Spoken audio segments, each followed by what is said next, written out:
Hello， 大家好。最近感冒发烧、咳嗽的人特别多，在家呢吃什么也没有胃口，那一定要试试这碗清汤面。做法非常的简单，而且非常的开胃，吃的也非常的营养。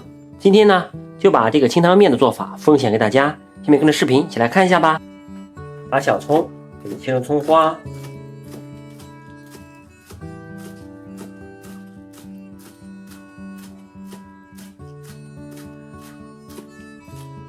切好葱花放到一个碗中，然后加入些生抽酱油，少许的陈醋，再来点鸡精、香油、虾皮，再加1勺猪油，再来一点点的食盐，放到一旁暂时备用。锅里加入生油，里边给它撒点盐，这样煎鸡蛋就不会粘。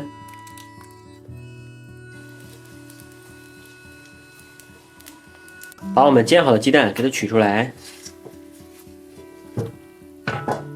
放到一旁暂时备用。然后锅里面我们加入开水，把水给它烧开，水烧开下入面条，把面条我们给它煮熟。面条煮熟之前，再下入几片青菜叶。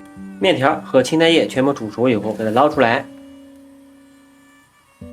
然后调好的料汁碗里面再加入开水，千万不要用煮面条的水，那样呢容易红汤。用筷子把它们搅拌一下，把猪油给它融化。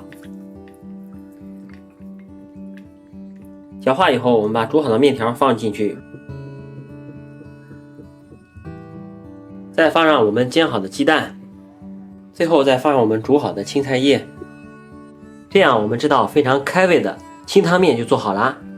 在家感冒以后啊，嗓子疼以后没有胃口，一定要试试这碗清汤面，吃了以后啊，超级的开胃。今天清汤面这个做法就分享给大家啦。如果您现在没胃口，赶紧试试这碗清汤面吧。喜欢我的视频就关注我吧，我们下期视频再见。